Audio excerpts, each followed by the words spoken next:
Hi, I'm Lisa Dascoli.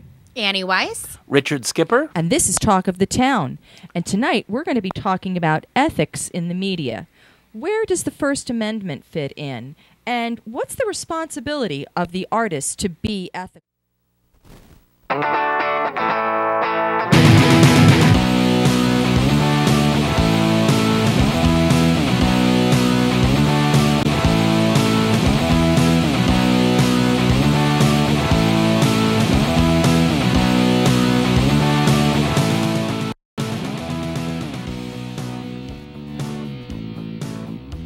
And welcome to Talk of the Town. I am Lisa Dascoli, and with me again this month are my wonderful co-hosts Annie Weiss. Hi, Lisa. And Richard Skipper. Hello there.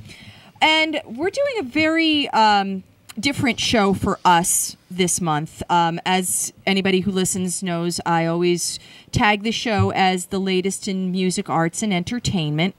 But there's a topic that we're all very passionate about in the entertainment industry, and each of us has our own background in entertainment. Annie's a comedian. Mm-hmm. I'm a theater person. Richard is cabaret and music and really all forms. You're the most. You name it, I do it. You're the most rounded of us. You're a jack of all trades. Yes. That's right. Yeah. But master of none. Yeah. But we are going to talk this evening about ethics in the media and ethical behavior, and just basically what it is. When is it too much? What's the line? When do we draw the line and say that's really too much and uncalled for? Mm-hmm. We all have come from backgrounds where an artist will say, "Well, I stand on my First Amendment rights mm-hmm. to say such a thing." And when is it too far? When is pushing the envelope too far? There's a fine line between speaking the truth, having the right to of freedom of speech, and crossing the line for sure. And I know as a comedian, I would never want that right to be taken away, because I do, not that I'm a political comic per se, but I do like to have that freedom that I can say whatever I want, which is beautiful and why my ancestors came to this country. Because we're all, we all come from immigrants, right? Absolutely. So, and that's what they sought out. But Annie, let me ask you this. And I mean, I know you, so I'm asking a question I know the answer to already. Do you find it necessary to use four-letter words and swear language during your act? Okay. I believe that there's a time and a place for it. Okay. Okay? I believe that the F word is such a beautiful word that gets the point across so wonderfully in any kind of context. Do I necessarily use it in my set, in my act? No, I don't, because I am a clean comic. That's my choice as an artist. But I believe if you use it in a certain way that it's funny. My goal as a comedian is to get on stage, do my job, make you laugh, go home. That's what I want. My intention is never to offend anyone, but if I do, that's not my problem. Well, and I know it's tricky because there's a fine line, but when you say offend somebody, yeah. What do you mean offend? Either hurt their feelings, or I hit something too close to home and they come up to me and, you know what, I really didn't like that joke. That joke really bothered me. That was never my intention. But then again, you're coming to a comedy show and you should probably know what you're getting. What do you think, Richard? Well, I agree with that last statement. If you're going to see a comedy show, there are certain comedians we already know, like Eddie Murphy, for example. Right. Okay. We know the type of material that he's doing. Mm-hmm. And it's very interesting if you look at the history of Richard Pryor, for example. Mm-hmm. When Richard Pryor started out in the business, he was a very clean comic. Yes. And it wasn't until many years later that he made the shift in terms of what he was doing. Mm-hmm. And I absolutely agree with Annie on that statement, that there are audiences that go to see a comedian. They are expecting to see that kind of a show. Right. They know but what I they're also have to say there's a flip side to this story. I don't know when, where, and how it happened. I'm 54 years old, and somewhere it happened in our culture within the last 25 to 30 years in which basically what's happening in all forms of media is nothing more than glorified bullying. We, the Real Housewives franchise, for example, all of those shows are about women acting in the most vile ways towards one another. I totally Immature agree with ways. you. In immature Yes, ways I totally towards agree. one another. And it's all about putting one down. We also know, I grew up at a time where situation comedy was exactly what it was. Situations. The humor came out of the situations that the Right. characters found themselves in. Right. Now, almost every comedy show on television is about putting each other down. Each character, it's one-upmanship. In terms of the character putting you down. And all these shows that are contest shows like American Idol, and So You Think You Can Dance, it's about judges. Sometimes it doesn't happen on The Voice. some channel, I mean, on some of the shows, but on a lot of the shows, and it started with Simon Cowell, saying the cruelest things to people. Absolutely. Now, I do realize that these artists put themselves out there, but that still doesn't, you can be constructive without being mean. Absolutely. And But that's what got people to watch, though, in the beginning, right? That's what got people to tune in during the auditions. Like the people that thought they could sing. But that's exactly what I'm saying, and that was Annie. so. And that would break my heart to watch them come in, and the judges were so Unfortunately, though, nasty. What but- I don't, and I wish that more people were aware of that, is that's a show too. And I know for a fact people who have gone when the auditions for American Idol were within our local area, and they went simply to bomb because they knew that that would get them on television. Right, but what I think about is where are the role models for today's kids? I mean, when kids see adults behaving in the most vile ways, I mean, right now, and it's happening with our presidential candidates, who are taking swipes at one another. It's always been and mudslinging saying, with that. not to the extent that it's Yeah. become. Yeah. I mean, trust me, I'm a lot older than you are. But it wasn't always that way. There You're was like always a fine wine.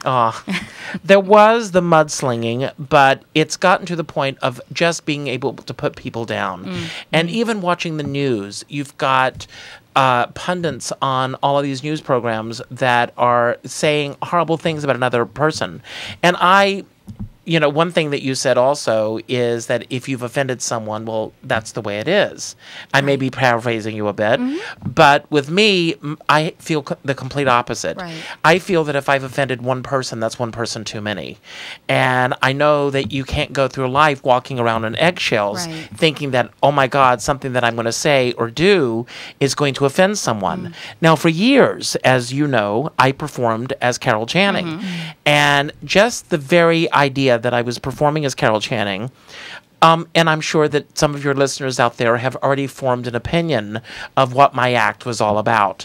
But it was a very respectful homage to what she Absolutely. did. I never made fun of her. I never made fun of the audience. I never made fun of any of these people. But because I was performing as Carol Channing, I walked a very fine line. There were many venues, and trust me when I tell you this, I have the awards and the accolades and the reviews to back up what I'm saying here. Absolutely. But a lot of people did not want to book my show because they were afraid they were going to get a drag show. And then the gay venues did not want to book my show because it was not your typical drag show. So I was constantly I spent 25 years explaining to the world what it was that I did or did not do. And I think that a lot of people do form opinions based on something that they've never seen before. Right. But by the same token, if I go to see a show, and all of a sudden things start popping up that come out of left field. I didn't have a chance. That's not what I paid to go see. If I go to see a comedy, I don't want to see 12 trailers leading up to that comedy that show gratuitous violence. I absolutely agree with you. I absolutely, we talk often off air, and you had said to me that you gave me a challenge, and you said start at channel 2 and go all the way up through the channels, through my cable channels, and just note how many violent images were coming into my home.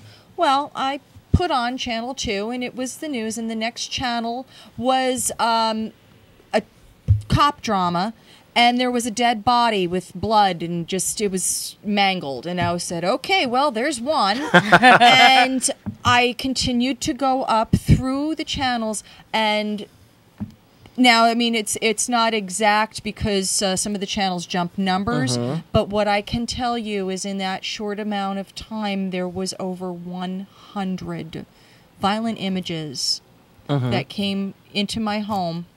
And I'll tell you the truth, Richard, had you not made me note of that, I myself, and I'm pretty astute to these things, I was anesthetized to them. I never. Well, I think a lot of people, them. we see these images to the point where people don't even register with them anymore. Right. When there's That's a the problem. horrific event happening, the first thing that people want to do is grab their cell phones to get those images on YouTube. That drives me crazy. Rather than rushing to take care of those take care I people. was just going to say, why don't they put their phones down and jump in? Why don't they help these people Well, that are being attacked? And I you want to know? add something to this. You and I very vividly, and I'm sure you too, Annie, remember the events right after 9/11. Yes. Yes. And I remember I had a show scheduled. 9/11 was a Tuesday. And that Saturday night I had a show, which I ended up canceling because I just didn't have it in me to go out there and even try to make people laugh because we were all It was such a aching trauma. with what was going on. Right. Yeah. And it wasn't until David Letterman came along and said, we need to laugh again. And David Letterman and Saturday Night Live Yes, were I the was just gonna bring two that up. shows that really got people out there laughing again. But I remember the studios at that time, the heads of the studios, saying, we're going to give a little bit more family fare and a less violence. And I think the violence has gotten even worse since 9/11. And again, I know that there's an audience out there for it. But we have to realize, I know that a lot of people don't want to go that route, but I do think that there's a direct correlation with what's going on in the world, with what I is being put totally out there. agree. There is. Absolutely. Okay, well, we have a caller, and who's on the line right now? We have Pamela DeButts on the line. Hi, Pam. Pamela. Hi, can I? Hey, everybody, how are you? Hello, Good. Pam. Hey. Go ahead. Did you have a question or a comment? So Oh, we're no, I was just calling in. Annie had told me to call in. She wanted me to, chit-chat with you guys for a hot second. yeah, we're just chit-chatting. We're talking about violence on TV. Mm-hmm. And Yeah. what are your thoughts on it? Actually, I saw the funniest, well, it's not funny, haha, just funny, like, just, kind of, I was in disbelief. There were these images, I don't know what country they were taken, but they were of Heidi Klum. I don't know if you guys saw them. And she is, two people were drowning. I believe one was her nanny and her son or something like that. Right. The two people were drowning, and then she had gone in the water and saved them. And in the process, her bathing suit moved and her nipple popped out. And do you know what the media publicized? Was her nipple popping out. That's all they cared about. And they didn't, not the people drowning. So it's like, instead of going to help somebody who's obviously in need, they got out their camera to try and, photograph You it. bring And up a very interesting point because that will get more mileage than if we see someone's head being blown off on television. Right. Well, not for anything, Richard, but think back to the 1960s, and it's immortalized in Elton John's song. Who, when Marilyn Monroe died, what was it that they all reported in the news? She was found nude. Right. And that was the sensation. Not that the woman had killed herself. Right. No, none of the violence. And I just thought it was so funny that the media didn't even report on, like, how the people were doing. I mean, they almost drowned, and they don't want to publicize her as the hero. Nobody cares people were drowning. That part, like, it just didn't even affect anybody. It was a nipple that affected everybody. I just thought it was the most ridiculous thing I've ever seen, and it just made me very sad with how, jaded and how jaded people have become. Well, thank you so much for calling in today, Pam. It was really nice of you to take time, and that was a really great point that you made. And we're going to continue on. Yep. Very good. Thanks Thank again. you. All right. And let's move on. We were talking, and you know, it's funny. I was actually speaking to somebody in my theater group, my local theater group here in New Jersey, and she was saying that there was a production of Hurly Burly that she was helping out on. Mm-hmm.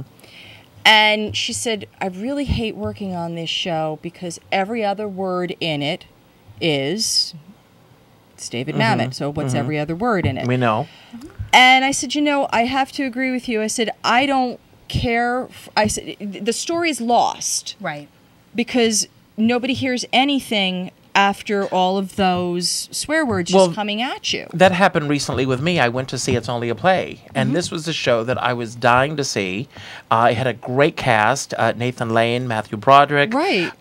Stockard Channing is in the show. They're great. And they're all phenomenal entertainers. F. Murray Abraham. And but every other word in the show was the F word and the C word. Right. Really? And I was with a couple of friends, an older couple, and we all looked at each other during intermission, and this was a gift that they gave me for my birthday, and they're going, this is the worst thing we've ever seen. We want to leave. And I'm saying... they said, do you want to leave? And I said, well, you bought the tickets. Right. And they said, well, it's your birthday. And I said, but you bought the tickets. And they said, but it's your birthday. Right. And this exchange went back and forth, and I said, let's go. And then when I saw that Terrence McNally had written the script, I'm a huge fan of Terrence McNally. Huge fan. And I was really shocked. I think that this was one of his earlier plays, but it just lost it for me because to me, it was all about, let's see how much we can shock the audience. And you and I, a couple of weeks ago, we went to see The Spoils, Jesse Eisenberg's show. Oh, that's right. Yes. And, yeah. And it's interesting because one of the reviews that I read said that the audience will feel like they need a shower after this is over. But I didn't quite understand why it was saying that. I wasn't quite understanding where that reference was coming from. And I'm not going to spoil it for the... You're not going to spoil The Spoils. I'm not going to spoil The Spoils. I personally, and I will stand on my First Amendment rights here, I personally did not care for the show. I felt that the story lacked, and it's not that it had foul language in it. No, it wasn't. Which it did. It did, but it wasn't. That wasn't the case. It wasn't though. like David Mamet, where it was obtrusive and it just. I know, but you have to also realize, itself, Lisa, that there were some descriptions of some very vile situations in the show. No, I'm getting there. Right. I mean, it's not like we were hearing the F-bomb all over the place, but the description in this and this story itself, the specific underlying story that was going through, it was uncalled for. I just remember sitting there, and again, that was a gift too. Richard brought me as it was a lovely gift, and it was a lovely evening. But I remember sitting there thinking to myself, why? Right. Why do we have to go there? Why is that necessary? Why is it necessary? Yeah. And that's, and I feel the same way about comedy. Like I said earlier, I work as a clean comic, but I appreciate everybody's comedy. And I truly believe that there are topics that don't necessarily need to be touched on and that aren't appropriate, and if you do choose to speak about that, make it creative, make it funny. Well, let me ask you a question. Sure. I'm working on a project now about Sophie Tucker. And Sophie Tucker was a very bawdy woman of her time, but she was never vulgar. And there's a huge difference. And a lot of the comedians that come out of that, and there were a lot of, I remember in the 60s, all the dirty comics, Red Fox and LaWanda Page. And, that was at the height of it. And they all had these dirty albums. Yeah. And you heard these, and I will admit, some of them made me laugh out loud. But the question that I want to ask you is, do you think it takes away from the comedian or anything? Do you think that some comedians cannot be funny if they don't resort to that? I think when I first, here's my thing. When I first started, because I can only speak for myself, when I first started comedy, I was filthy dirty. My first 2 years. And why? Because it was easy to write. Because writing dirty's easy, and that's what we see. That's what we're surrounded by. And I slowly learned, these are funny jokes, but they don't really have much of a shelf life. And I'm not going to get a lot of work if I only work dirty. So therefore, I'm going to start to work clean. And I'm so glad that I realized that early on, because it really worked my creative muscle.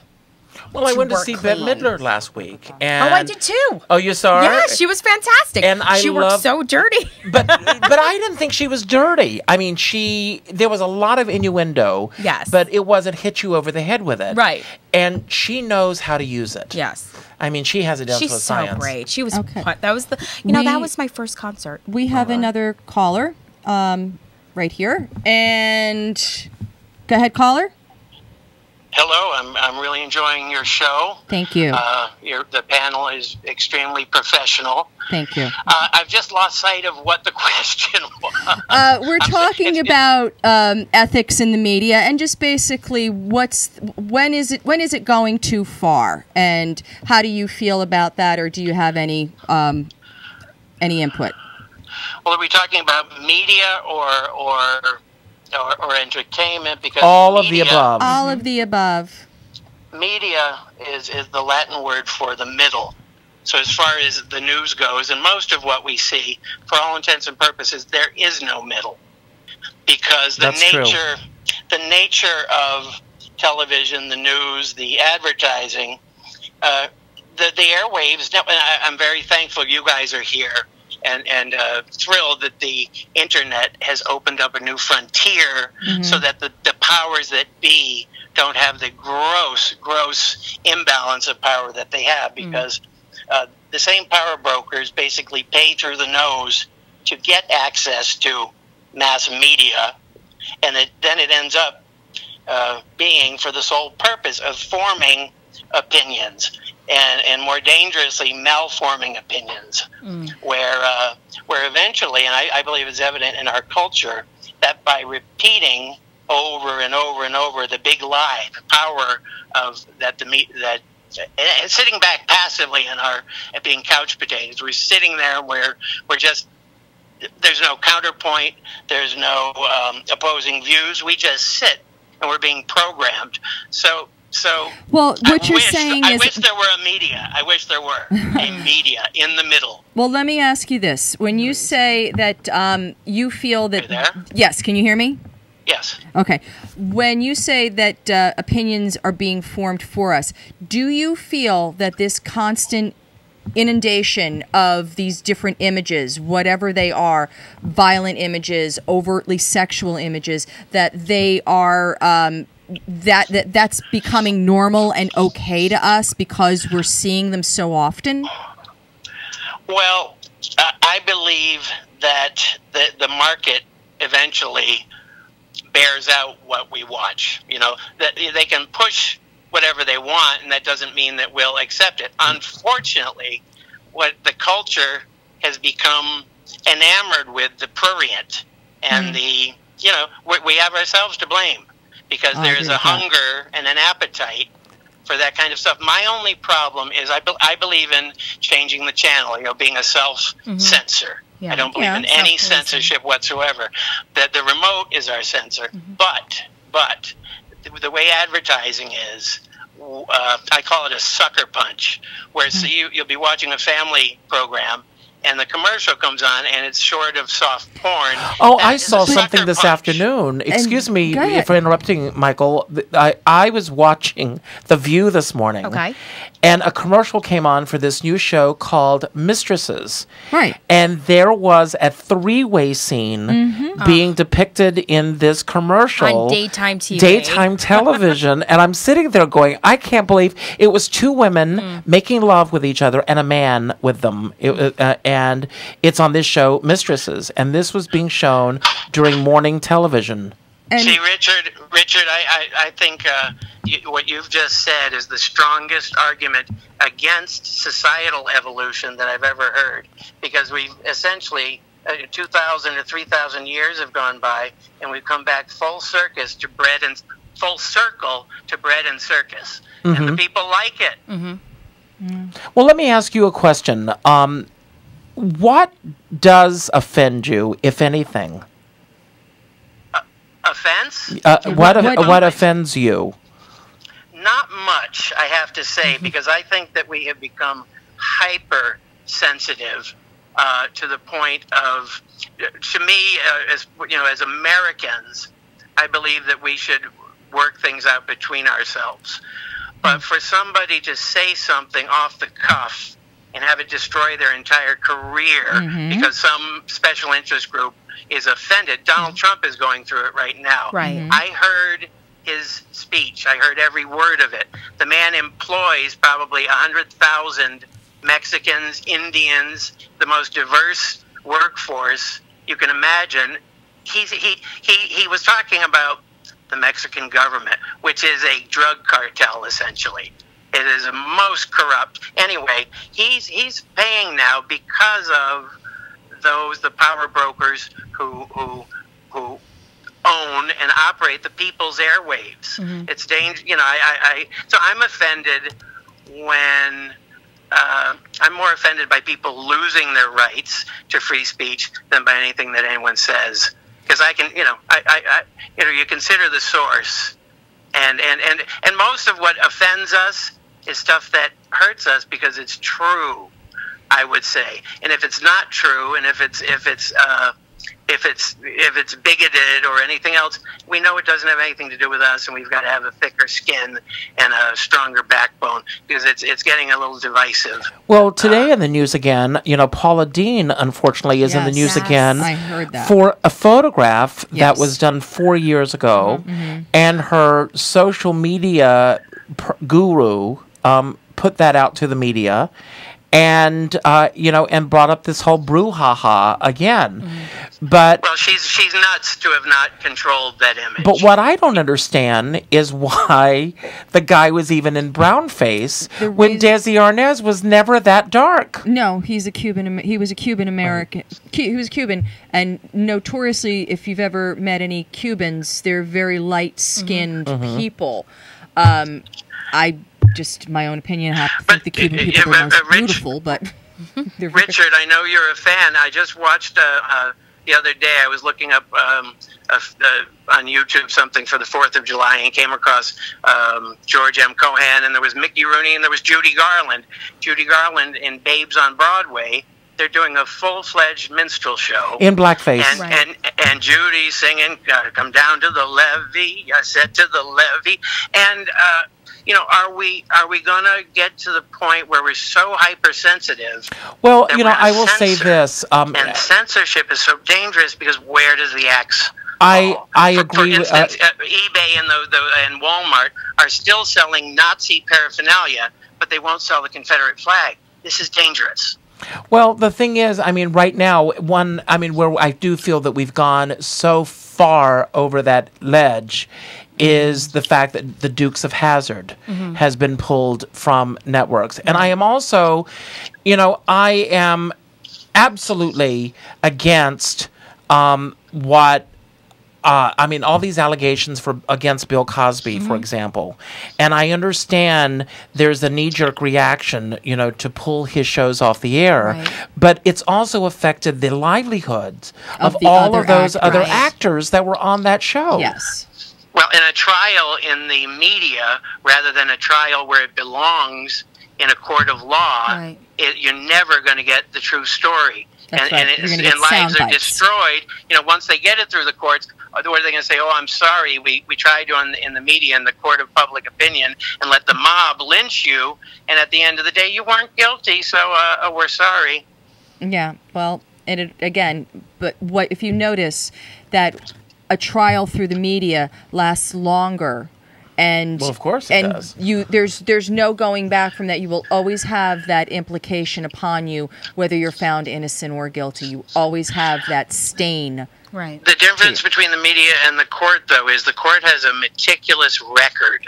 The court does, but unfortunately, because the media is a visual product, we remember what we see a whole lot longer than what we hear, which is really why I wanted to do this show from the beginning, from last year when the inception of it came, and it was to talk about new art, people who are doing something new, people who are not discovered yet, people who well, are, like you folks, and I tell you, I've been listening all from the beginning of the program, and you're fantastic. Well, thank you for saying that. Thank Thank you. you. Are you a I've critic? got to run, but thank you for taking my questions and my comments. This is free speech in motion. I love it. And just let me say that the First Amendment you were talking about was not written to protect polite speech. It was written for the exact opposite, to protect offensive speech. And we've got to work it out between ourselves, or we're going to become a dystopian society where nobody trusts each other and we're all enemies and we're all balkanized. I hope to God that doesn't happen. Have a good night, y'all. Thank Love you. you. Well, I agree with what he has just said, but by the same token, there are certain people who stoke the flames, and they continue stoking the flames over and over and over again. And a perfect example is with this horrendous thing that happened in France this past year, with the images of Muhammad and people losing their lives over the fact that they drew these images.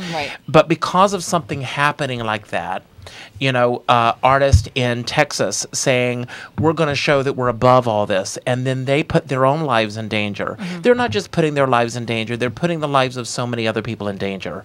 And again, I'm not advocating censorship. You have to be very careful to do so. But you also have to have a sense of responsibility as to what you put out into the world. Absolutely. Well, see, you said exactly what I was thinking just now, and I really, because as you were speaking, there's an expression that I always like to use, and I call it a backdoor rebel. And the backdoor rebel is the person who incites the riot, and then they turn around and run out the back door and take no responsibility for all of the aftermath that has occurred because of it. So, okay, if you have an opinion, so be it. You have an opinion. And make sure that you have something behind that opinion. You're not just spouting your mouth off.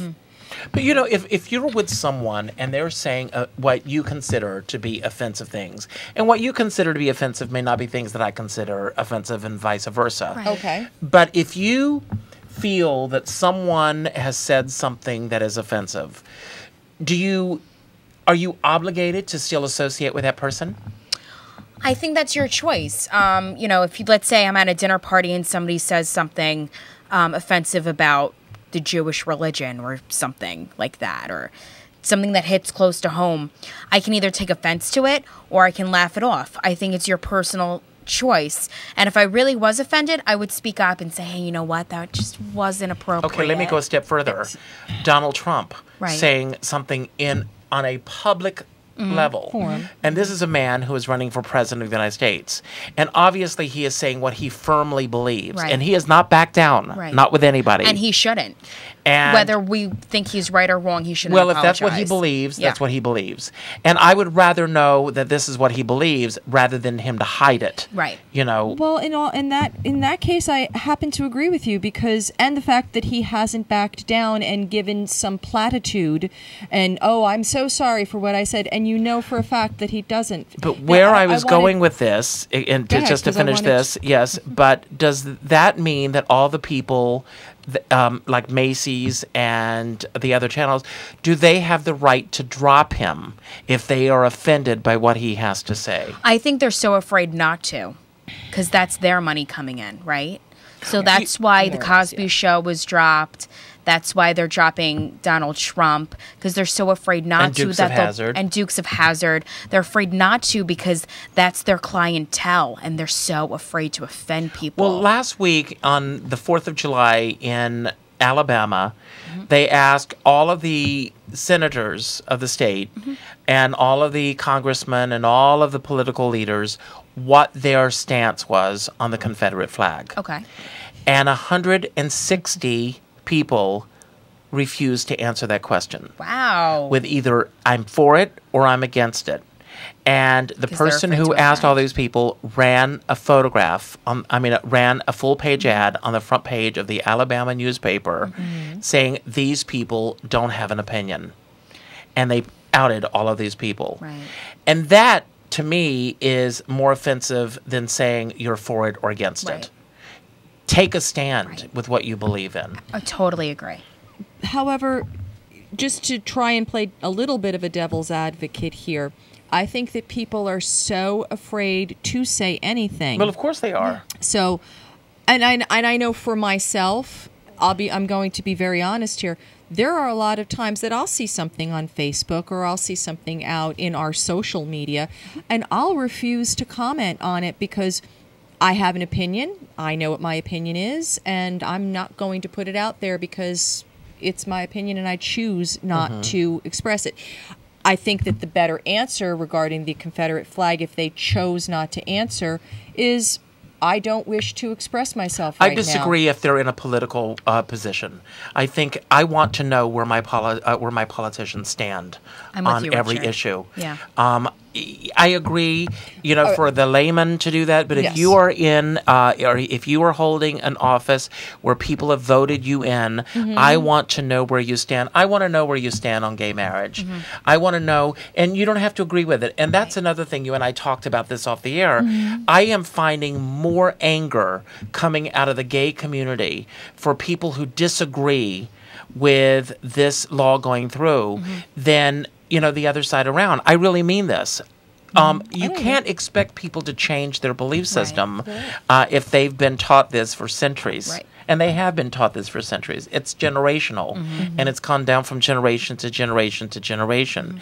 And, I grew up in South Carolina. I'm openly gay, and anyone who knows me knows that. But I didn't know another gay person in South Carolina. I'm sure they were there. But they in weren't out. 1970s, I didn't know that these people existed. And it wasn't until after I came to New York that I even came to realize who and what I was all about.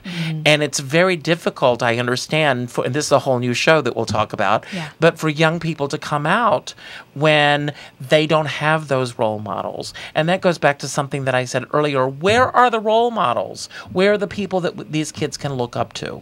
But... You know where they are? We're too busy beating them down. There could be so many people out there that we could all look up to for various reasons.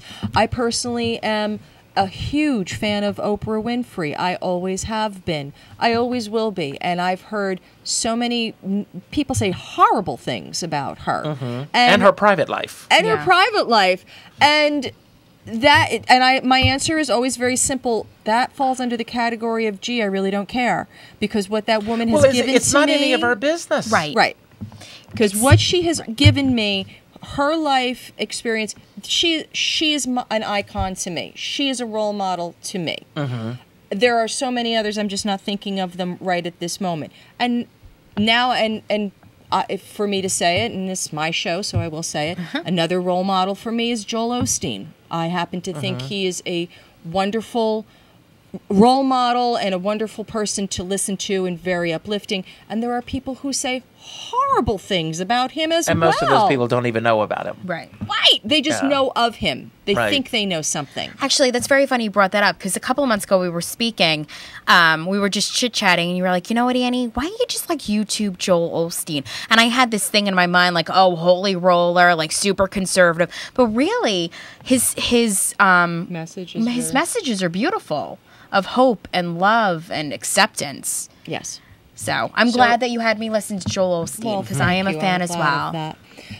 So let's wrap this thought process up. So where do you see the role of ethics in the media going forward? Do we have a responsibility? I believe that every person has a responsibility for what they put out into the world. Agreed. And whether if you stand strongly behind something, by all means, I think you should be out there and you should be on your soapbox and you should be, screaming to the masses. I don't like the Westboro Church. Those people are filled with so much hate and anger. The white supremacy groups that are popping up everywhere. The KKK is on the rise again in South Carolina. I am a South Carolinian. I grew up in South Carolina. I was born in 1961, the same year that the Confederate flag was put up.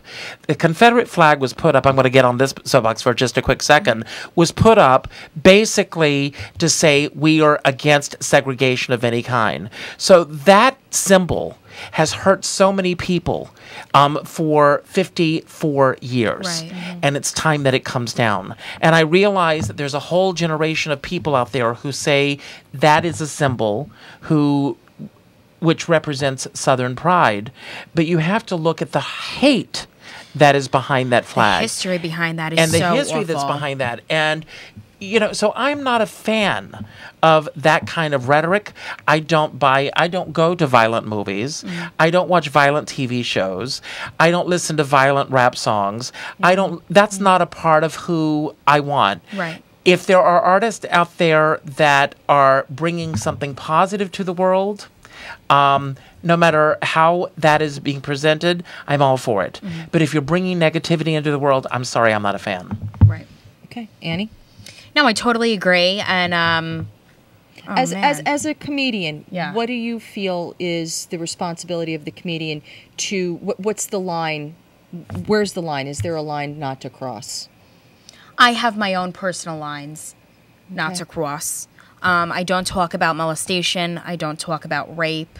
Okay. I don't necessarily, I don't talk about those things.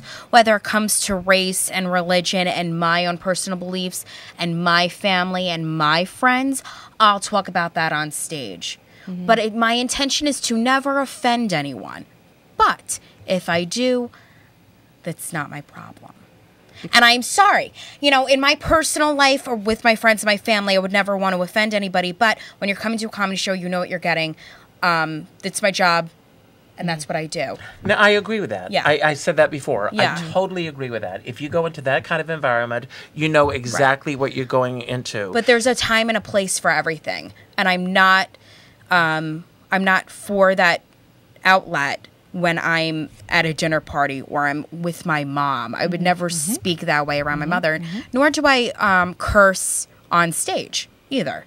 Okay. But I believe in freedom of speech, and also in regards to the Confederate flag, I'm glad it's down. Did it come down? Well, I hope so. I think it's come down tomorrow. I think it's coming down. I'm glad that it's coming down. I think that it's a symbol of hate, and all I see is just racism behind it, and I think it's an awful symbol. Well, I think it's just as bad as the Nazi swastika. Yes, both of you grew up in the North. Right. I grew up in the South. And I remember everything was segregated until I was in the 4th grade. Wow. And when I was in the 4th grade, we had our first African-American teacher, and they brought in 2 people, David Bratcher and Yolanda Galloway. Yolanda Galloway is still a friend of mine on Facebook. Yeah. They were brought in as an experiment.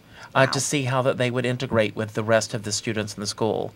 And there was no issue for that. Rogers and kids. Hammerstein said it best. You have to be carefully taught. You have to be carefully Yes. taught, I think.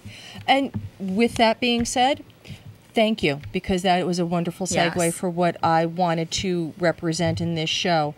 And that is that we as artists have the responsibility to be the mirror to society, to bring up points. And sometimes, just as looking in the mirror, sometimes you have to look into the mirror to say, ooh, that's not right. And sometimes we have to look into the mirror to reflect back what is good. And I feel that as artists, that's where we need to go. That's where we need to make sure that that's our intentions when we are creating our art, whether it is in music, in comedy, or on stage, or even in the visual arts. So, what a wonderful show. What a wonderful opportunity to hear what each of you're 2 of my favorite people in the world anyway. We love you. She pays us. Very well. But we will have a guest again next month when we come back on August the 12th with David Mellemans. In the meantime, my name is Lisa Dascoli. Thank you, Annie Weiss. Thank you, Richard Skipper. This is Talk of the Town. If you have any comments, reach us on Facebook, Talk of the Town, or on broadbandboxoffice.com.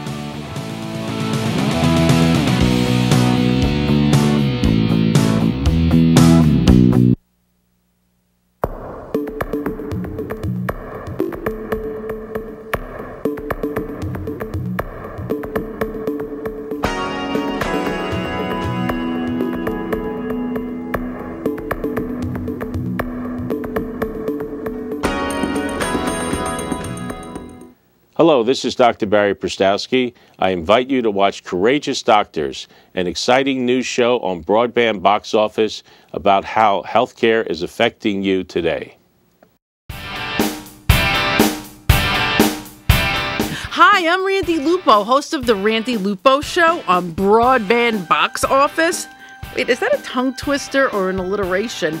Come meet my favorite people, comedians, actors, writers, spiritual people, and everyone in between.